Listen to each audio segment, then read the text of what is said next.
Film की शुरुआत में हम गाँव के कुछ बच्चों को देखते हैं जो खेतों में खेलने के लिए जा रहे थे। आने से पहले अब्दी के डैड बोले अंधेरा होने से पहले पहले वापस आ जाना। सभी बच्चों ने हाँ में सर हिलाया और चले गए। काफी घंटों ये खेलते रहे, यहाँ तक कि अंधेरा होने वाला हो गया। सभी बच्चे अपने घर चले गए, लेकिन अब्दी और उसका दोस्त, उनका अभी भी खेलने का दिल चाह रहा था। खेलते हुए अचानक से उनकी बॉल खेतों में कहीं चली गई। शाम भी हो गई थी। अब्दी अपने दोस्त से कहता है चलो घर वापस चलते हैं, लेकिन अब्दी का दोस्त वो बॉल लेना चाहता था, जिसके लिए वो खेतों में चला गया, लेकिन बॉल एकदम से गायब हो गई। एकदम से वहाँ पर अंधेरा भी छा गया और आगे बढ़ गए। अब्दी के दोस्त ने जब देखा तो उसकी बॉल एक छोटी लड़की के हाथ में थी। उसका चेहरा बहुत ही अजीब था, जैसे वो कोई शैतान हो। इस लड़की को देखकर भी अब्दी के दोस्त को डर नहीं लगता और वो उस लड़की के पीछे बॉल लेने के लिए जाता है, जबकि अब्दी उसे रोकता रह गया। खेतों से बाहर निकलकर अब्दी ने क्या देखा कि वो लड़की उसके दोस्त को पकड़ के उसके सर पे पत्थर मारकर उसका मर्डर कर चुकी है। ये देखकर वो घबराते हुए गांव में गया और उसने गांव वालों को चिल्ला चिल्ला कर बुला लिया। सभी लोग अब्दी की बात मानते हुए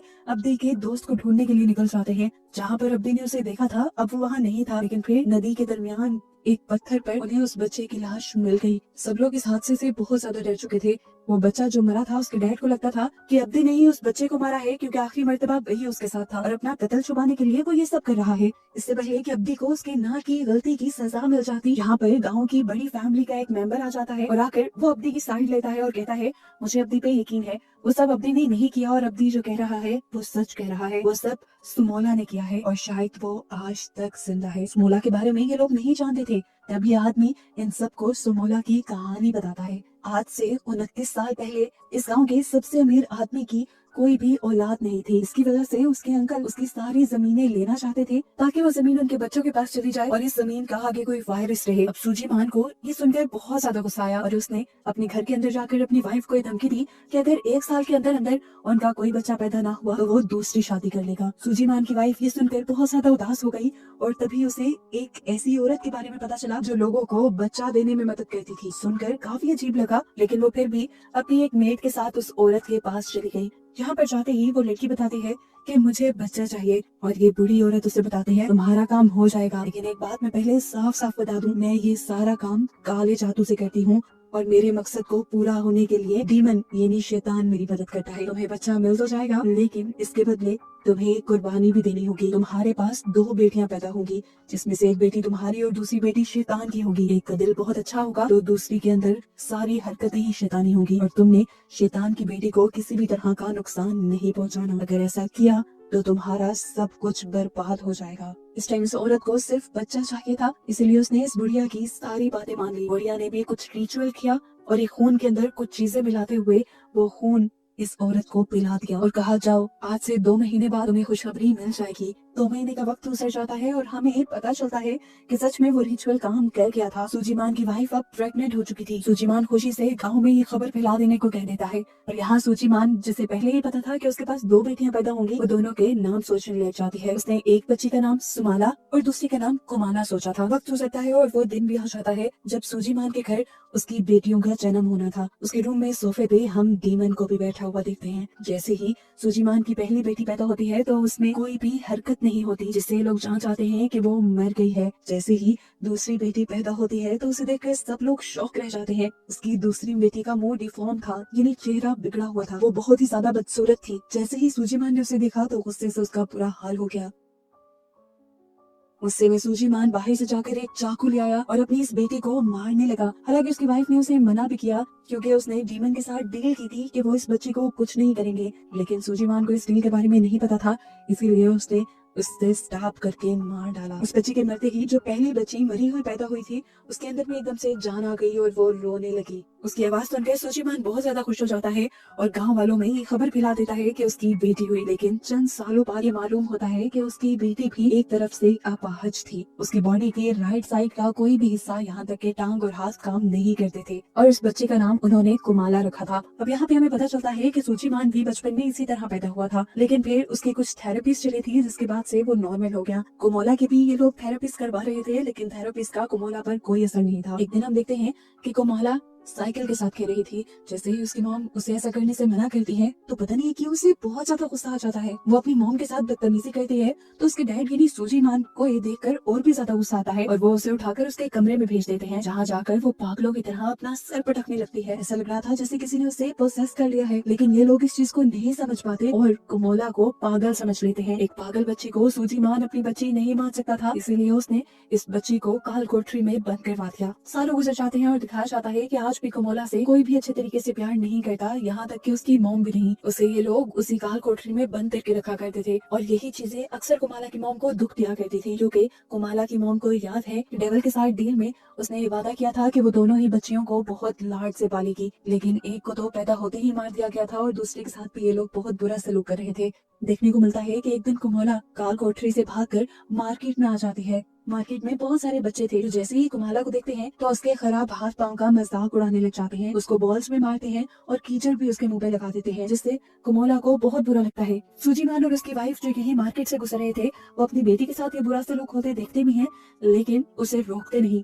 इसके बाद सूजी मान एक नौकर के जरिए कोमोला को घर बुला लेता है और एक हंटर से उसे बहुत मारता है, क्योंकि उसने हमेशा कोमोला को बाहर जाने से मना किया था। सामना में और जो सूजी मान की वाइफ की मेड थी वो कोमोला से बहुत प्यार करती थी। वो कोमोला को बचाने की कोशिश करती है लेकिन ज्यादा कुछ नहीं कर पाती। सूजी मान जब उसे मार मार के यहाँ से चला जाता है तो सम कोमोला की कमर पे दवाई लगाती है, उसे चुप करवाती है और उसे अच्छा फील करवाने के लिए पियानो बजाने को कहती है। उन्होंने तो आज कोमोला के लिए एक डॉल भी बनाई थी जो उसे वो गिफ्ट में देती है, क्योंकि आज कोमोला का बर्थडे था जो किसी और को याद नहीं था। रात में अब कोमोला सो जाती है और आधी रात में उसकी अलमारी का दरवाजा नॉक होता है और दरवाजा खोलकर उसमें से समोला की यानी इसकी दूसरी बहन की सोल निकल कर आती है, जिसे उसके डैड ने पैदा होते ही मार दिया था। कोमोला समोला की स्पिरिट से डर रही थी, लेकिन सुमाला ने उसे गले लगाया और उसे यकीन दिलाया कि नहीं, मुझसे नहीं डरो, मैं तुम्हें कोई नुकसान नहीं पहुंचाऊंगी, क्योंकि तुम मेरी बहन हो। मुझे भी तुम्हारे डैड ने मारा था और वो अब तुम्हारे साथ भी बुरा सलूक करते हैं।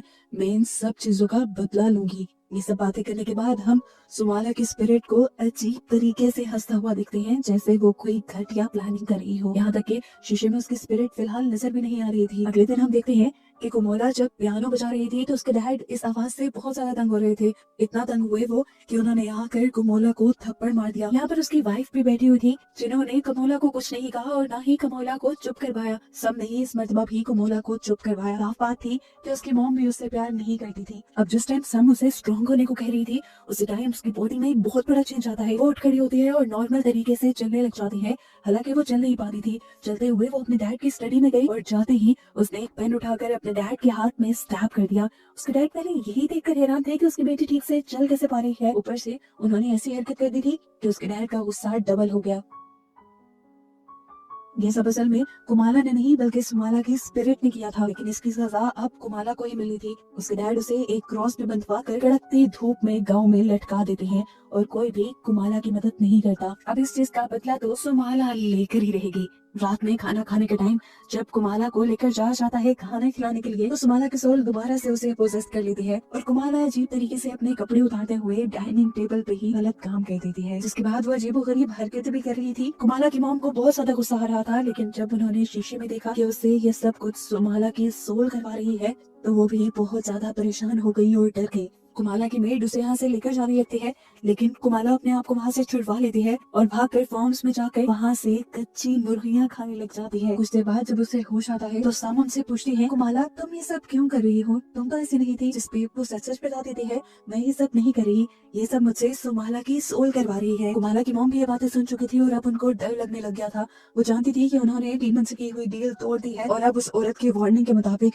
उनका पूरा खानदान, उनकी सब चीजें तबाह हो जाएंगी। वो जानती थी कि अगर इस सब को ठीक करने में कोई इसकी मदद कर सकता है तो वो बूढ़ी औरत ही है। वो उससे मिलने के लिए जब नदी के पास जाती है तो नदी पार करवाने वाला आदमी उसे बताता है कि वो औरत 1 महीने पहले ही मर चुकी है। वो अब डर कर अपनी मेड सम को भी सारी बातें बता देती है कि उसने प्रेग्नेंट होने के लिए एक डीमन का सहारा लिया था, एक डीमन से डील की थी और वो डील वो तोड़ चुकी है, जिसके बाद अब बहुत बुरा होने वाला है। वक्त गुजरता रहता है और हम देखते हैं कि सालों गुजरने के बाद भी कुमाला के साथ बुरा सलूक ये लोग करते रहते थे। सम अपने मालिक से यानी सूजीमान से कुमाला के ऊपर ये जुल्म बंद करने को कहते हैं, लेकिन वो एक नहीं मानते और कहते हैं कि कुमाला दिन ब दिन बदतमीज होती जा रही है और उसे सजा देना जरूरी है। उसकी सजाओं के बावजूद भी सम कुमाला के पास जाती है और कुमाला से कहते हैं, मैं तुम्हारी हूँ और मुझे तुम बहुत प्यारी हो, चाहे तुम जैसे भी हो। ये सारी बातें सुनकर कुमाला के दिल में सम के लिए इज्जत और भी ज्यादा बढ़ती रही और अपने पेरेंट्स के लिए और भी कम होती रही। अगले दिन हम देखते हैं कि कुमाला को तंग करने के लिए वही बच्चे आए थे जो उसे मार्केट में मिले थे। कुमाला के साथ खेलने के बहाने उन्होंने कुमाला को नीचे बुलाया, उसका मजाक उड़ाया, उसके मुंह पे मट्टी लगा दी और उसे एक बॉल मारकर चले गए। चले कहाँ गए आंटी सामने ही उन्हें भगाया। दूर खड़े हुए कुमाला के पेरेंट्स ये देखते रहे, लेकिन उन्होंने उन बच्चों को रोका नहीं। कुमाला बाहर क्यों आई थी, इसके सजा में उसके डैड दोबारा से उसे काल कोठरी में बंद कर देते हैं। लेकिन रात को कुमाला की मॉम को काल कोठरी में से कुछ अजीब सी आवाजें सुनाई देती हैं। वो चेक करने जाना चाहती थी, लेकिन उसके हस्बैंड ने उसे कहा यहीं बैठी रहो, तुम्हारा वहम है वो सब। लेकिन उसकी मॉम की सोच बिल्कुल ठीक थी। कुमाला ने अपने आप को छुड़वा लिया था क्योंकि सुमाला की सोल ने उसके ऊपर कब्जा कर लिया था। वो एक खंजर लेकर यहाँ से निकल जाती है खेतों की तरफ। हम देखते हैं कि उसके पीछे सुमाला भी थी। वो उस बच्चे के पास गई जिसने उसके हैंडीकैप होने का मजाक उड़ाया था। वो बच्चा कुमाला को चलता देखकर और उसके पीछे सुमाला की सोल को देखकर बुरी तरह डर गया। इससे पहले कि वो भागकर अपने घर की तरफ बढ़ता, कुमाला ने उसे पीछे से पकड़ा और अपने हाथ में पकड़ा हुआ खंजर उसकी कमर में स्टैब करते हुए उसे मार डाला। अब उसके बाकी दो साथी जो अभी भी रात को बाहर निकले हुए थे, कुमाला अब उन दोनों के पास गई। पहले तो उसने इन दोनों को खूब डराया, उनका मजाक बनाया और फिर उन दोनों के ऊपर हमला करके भी उन्हें मार डाला। वो तीनों बच्चे जो रात में मरे थे, अगले दिन उनके पेरेंट्स और पूरे गांव वाले उन्हें ढूंढने लगे, लेकिन पूरे गांव में से वो बच्चे नहीं मिले। तब गांव वालों ने अगले दिन दूसरे गांव में जाकर उन बच्चों को ढूंढने का फैसला किया और तब तक किसी भी बच्चे को सूरज ढलने के बाद घर से बाहर निकलने से मना कर दिया। अब बाकी सारे बच्चे अपने बड़ों के कहने के मुताबिक घर के अंदर ही छुप कर बैठे हुए थे और सारे ये बात कर रहे थे, क्या पता वो तीनों हमें तंग करने के लिए गए हों। अभी वो यही सोच रहे थे कि यहाँ पर कुमोला ने आकर बॉल रख दी, फिर वो बॉल उठाकर बाहर ले गई। सब बच्चे बॉल लेने के लिए बाहर चले गए। हालांकि उनमें से एक बच्चे ने कुमोला के हाथ में उस खंजर को नोटिस भी कर लिया था, लेकिन फिर भी वो कुछ ना समझ पाए और बाहर निकलने पर कुमोला ने सारे बच्चों को बेरहमी से मार दिया। अब सुबह होने पर गांव वालों को मरे हुए बच्चों की लाशें मिलना भी शुरू हो जाती हैं। एक लाश को कुएं के पास पत्तों के नीचे छुपाया गया था, जबकि एक लाश को कुएं के अंदर डाल के छुपाया गया था, क्योंकि जब सम ने पानी निकाला तो कुएं के अंदर खून था। बाकी सब बच्चों की लाश खेतों में पड़ी हुई थी और उन सब के सरों को बॉडी से अलग कर दिया गया था। सबके सर एक डंडे में इस तरह पिरोए गए थे जैसे मोती हों, एक के बाद एक ऊपर नीचे करके, जिसे देखकर सभी बहुत ज्यादा डर गए, यहाँ तक के सूजीमान भी। अब इन सारी बच्चों की लाशों के पास क्योंकि कुमाला की डॉल मिली थी, तो सबको लगा कि ऐसा सब या तो कुमाला ने किया है या उसके डैड ने। जैसे ही सारे गांव वाले सूजीमान के घर आए तो सूजीमान ने उनसे कहा, तुम्हारे पास कोई सबूत है कि ये सब मैंने किया है? और अगर तुम मेरी बेटी के ऊपर इल्जाम लगाना चाहते हो तो ये सब कैसे कर सकती है? वो तो ठीक से चल भी नहीं पाती। सूजीमान भी मान नहीं सकता था कि ये सब कुमाला ने किया है, लेकिन फिर उसके माइंड में आया कि कभी कभार कुमाला चलने भी लगती है और अजीबोगरीब हरकतें भी करती है, हो सकता है कि ये सब उसने किया हो। वैसे भी उसको तो रात में काल कोठरी में बंद कर दिया जाता था, तो फिर वो बाहर कैसे गई? यही सोचते हुए सूजीमान जब काल कोठरी में जाता है तो देखता है कि वहाँ पे एक बहुत बड़ा सुराख था जिसे बोरियों से ढका गया था। और ऐसे ही सूजीमान को ये बात कंफर्म हो गई कि उसकी बेटी ने ही वो सारे मर्डर किए हैं। यहाँ पर अब डरते हुए पहली मर्तबा कुमाला की मॉम बोलती है और बताती है, ये सब कुमाला ने नहीं बल्कि सुमाला की सोल ने किया है। उसे यकीन दिलाने के लिए वो ये भी बताती हैं कि उन्होंने खुद सुमाला की सोल को अपनी आंखों से देखा था। अब इन बातों के पीछे कितना सच है ये सब जानने के लिए सूजीमान कुमाला के रूम में जाता है और उससे वादा करता है कि अगर तुम मुझे सच बताओगी तो मैं तुम्हें कोई नुकसान नहीं पहुंचाऊंगा। बताओ इस सब के पीछे कौन है? और यहाँ पर कुमाला बता देती है कि इस सब के पीछे सुमाला की सोल है। कुमाला बताती है कि मैंने उसे बहुत रोकने की कोशिश की थी, लेकिन वो नहीं मानी। कुमाला ये भी बताती है कि सुमाला की सोल ने उससे वादा किया है कि जितने भी लोग कुमाला को परेशान करते हैं वो उन सबको मार देगी। और यहाँ पर सूजीमान को अपना ही डर हो गया, क्योंकि सबसे ज्यादा टॉर्चर तो सूजीमान ने खुद कुमाला को किया था। डरते हुए वो नीचे जाता है और अपने नौकर से कुमाला को और भी ज्यादा जोर से काल कोठरी में बंद करने को कहता है, ताकि वो चल ना पाए और सुमाला की सोल उससे कुछ करवा ना पाए। इसके बाद वो एक शेमन के पास गया इन सारी चीजों के इलाज के लिए। शेमन ने यहाँ पे कुछ मंत्र पढ़े और इस कहानी को जानने की कोशिश की कि आखिर कुमाला के पीछे वो सोल पड़ी हुई क्यों है। और उन्हें यहाँ पर वो सारा कुछ नजर आ गया कि किस तरह उसकी वाइफ ने सिर्फ बच्चे पैदा करने के लिए डीमन से कॉन्ट्रैक्ट कर लिया था। इस सारे कॉन्ट्रैक्ट के बारे में वो सूजीमान को भी बता देते हैं। हमें पता चलता है कि कुमाला और सुमाला का आज 9वां बर्थडे भी था। सम जब कुमाला को प्यार करने के लिए उसके पास आई तो उसने एक गिफ्ट के तौर पे सम को कहा कि तुम आज मेरे पास मत आना, क्योंकि सुमाला ने मुझे बताया है कि रात 12 बजे के बाद वो यहाँ पर मौजूद सभी लोगों को मार देगी और मैं नहीं चाहती वो आपको कोई नुकसान पहुँचाए। उसकी बात मानते हुए सम अपने बेटे को लेकर यहाँ से जाने लगती है। हालांकि उसका बेटा पूछता भी है कि हम ये सब छोड़ के क्यों जा रहे हैं, यहाँ पर तो तो हमें सब मिलता है, लेकिन सम कोई जवाब नहीं देती। रात में सूजीमान का नौकर जब कुमाला को खाना देने के लिए आता है तो वो उसे पसंद नहीं आता। वो जब खाना चेंज करने को कहती है तो नौकर उससे बदतमीजी करने लग जाता है। तो इस टाइम वो पास पड़ा है कॉकरोच उठाकर अजीब तरीके से खाती है, जो उसे अब मजे का भी लग रहा था। ये देखकर उस आदमी का भी दिल खराब हो गया। सीन कट होकर अब हमें सूजीमान और शेमन को दिखाया जाता है, जहाँ सूजीमान शेमन से ही सब ठीक करने के बारे में पूछ रहा था। अचानक शेमन की आंखें सफेद हो गई और वो डर गया। शेमन ने बताया, आज डीमन यानी सोलोमा कमोला पर पूरी तरह अपना काबू कर लेगी और हर चीज तबाह कर देगी।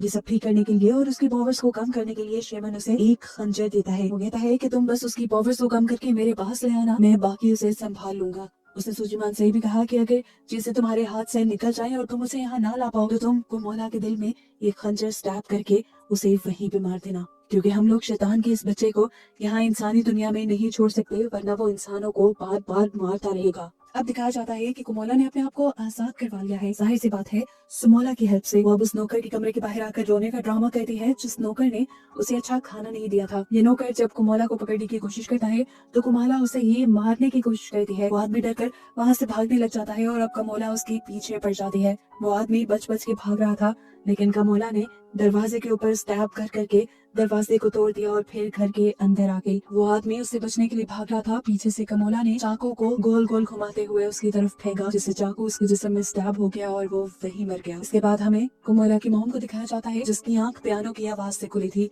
उसकी मॉम जब नीचे आई तो उन्होंने देखा कि कुमाला ही पियानो बजा रही थी और उसको देखते ही कुमाला अजीब तरीके से उनकी तरफ चाकू लिए फिरने लगी। उसकी मॉम ने देखा कि शीशे में सुमोला ही उससे ये सब करवा रही थी। ये देखते हुए वो सुमोला से माफी मांगने लगी और खुद पीछे की तरफ बढ़ने लगी, जहाँ उसे अपने नौकर की लाश भी दिख गई। उसे पता था कि अब ये दोनों उसे भी मार देंगी, इसीलिए वो भागकर अपने रूम में जाकर अपना दरवाजा बंद कर लेती है और उसके आगे एक स्टूल भी लगा लेती है। कुमोला बार बार दरवाजे को खंजर से स्टैब करते हुए उसे मारने की कोशिश करती है और फिर ताकत लगाकर ये दरवाजा ही खोल देती है। कुमाला की मॉम उससे माफी मांगती रही, लेकिन उसने उसके ऊपर रहम नहीं किया और खंजर को उसकी टांग में स्टैब करते हुए उसे मारने की कोशिश की। इस टाइम उसकी मॉम को बहुत दर्द हो रहा था। वो जानती थी कि कुमोला की बॉडी पे पूरी तरह सुमोला का कंट्रोल है। वो सुमोला से कहती है, मेरी एक आखिरी ख्वाहिश है कि मुझे कुमोला से बात करने दो। ये सुनकर सुमोला ने कुमोला के ऊपर से कंट्रोल छोड़ दिया और उसकी मॉम ने कुमोला से माफी मांगी कि हमेशा मैंने अपने आप को डांट से बचाने के लिए तुम पर जुल्म होने दिए। मैं बहुत बुरी माँ थी। अपनी माँ को इस तरह माफी मांगते देखकर कुमोला को बहुत ज्यादा बुरा लग रहा था। वो अपनी माँ को माफ करना चाहती थी, लेकिन तभी समोला ने दोबारा उसकी बॉडी पे कंट्रोल ले लिया और फिर उसके हाथ काटते हुए उसकी बॉडी में भी स्टैब करके उसे मार डाला। इतनी देर में सूजीमान भी घर आ चुका था। घर आया तो सबसे पहले उसे नौकर की और फिर अपनी वाइफ की लाश दिखी, जिसे देखते ही वो बिल्कुल टूट गया। वो जानता था कि समोला को मारने और कमोला के साथ गलत रवैया रखने में सिर्फ उसी की गलती थी, लेकिन सजा अब उसकी वाइफ को मिली थी। वो भी यही सब सोच रहा था कि उसे अचानक अपने रूम में चेयर हिलती हुई फील हुई, जिसपे उसने देखा कि कमोला बैठी हुई थी और समोला उस चेयर को हिला रही थी। उसके देखते ही समोला अपनी बहन की बॉडी के अंदर चली गई और पूरा कंट्रोल लेते हुए अब अपने डैड को मारने के लिए उसकी तरफ बढ़ी। अपने आप को बचाने के लिए सूजीमान तेजी से घर से बाहर निकल जाता है और गांव में जाकर ढोल बजा देता है और सबको जगाता है। जगाने के बाद उसने सबको अपनी वाइफ और अपने नौकर के मरने के बारे में बताया। गांव वाले फौरन उसके घर जाते हैं और दो लाशों को देखकर उनको भी दुख होता है। सूजीमान ने किसी को भी ये नहीं बताया था कि ये दोनों मर्डर उसकी बेटी कुमोला ने किए हैं।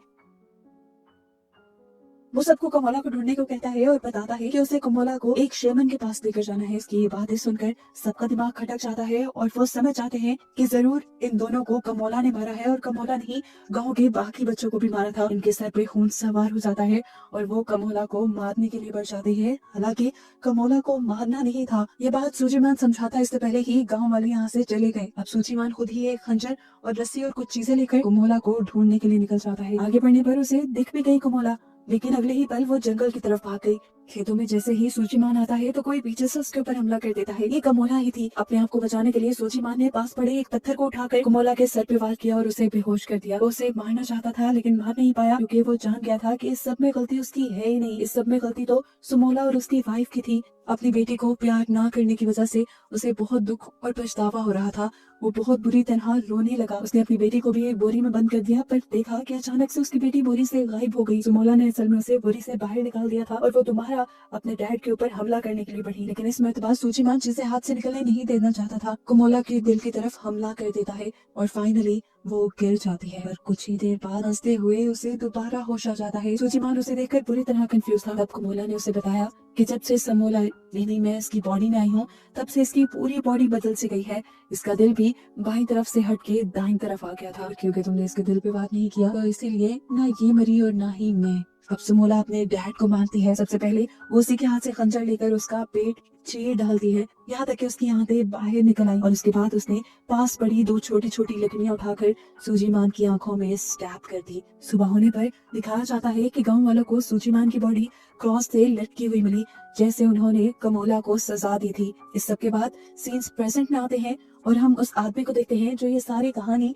असल में गांव वालों को सुना रहा था। ये लड़का असल में सम का बेटा था, जो उस रात घर छोड़ के चली गई थी, इसीलिए उसकी और उसके बेटे की जान बच गई थी। वो बताता है कि अभी तक अगर बच्चों की जान जा रही है तो समोला अभी भी इस गांव में जिंदा है, और सब बच्चों को बचाने के लिए हमें किसी तरह समोला को पकड़कर उसे खत्म करना होगा। और समोला के मिलने से पहले तक वो गांव वालों को ही कहता है कि अपने बच्चों को रात में बाहर नहीं निकलने देना। सारे उसकी बात मान के घर चले जाते हैं और रात में हमें उस बच्चे के डैड को दिखाया जाता है जिसे मूवी के स्टार्ट में समोला ने मारा था। उसे इस आदमी की बातों पे बिल्कुल भी एतबार नहीं था। उसे लग रहा था कि ये सारा काम अब्दी ने किया है। वो रात में अब्दी को मारने के लिए अब्दी के घर के पास आता है और उसे वहीं पर समोला दिख जाती है, जो इस टाइम एक मरे हुए आदमी की बॉडी को खा रही थी। और बस यही दिखाते हुए ये मूवी यहाँ खत्म हो जाती है, ये बताते हुए कि ये एक सच्ची कहानी है। इंडोनेशिया में सेंट्रल हवा के पास सच में एक ऐसा गांव है जहाँ पर एक डेविल की बच्ची रहती है, और इसलिए वहाँ के लोग रात में अपने बच्चों को घर से बाहर नहीं निकलने देते।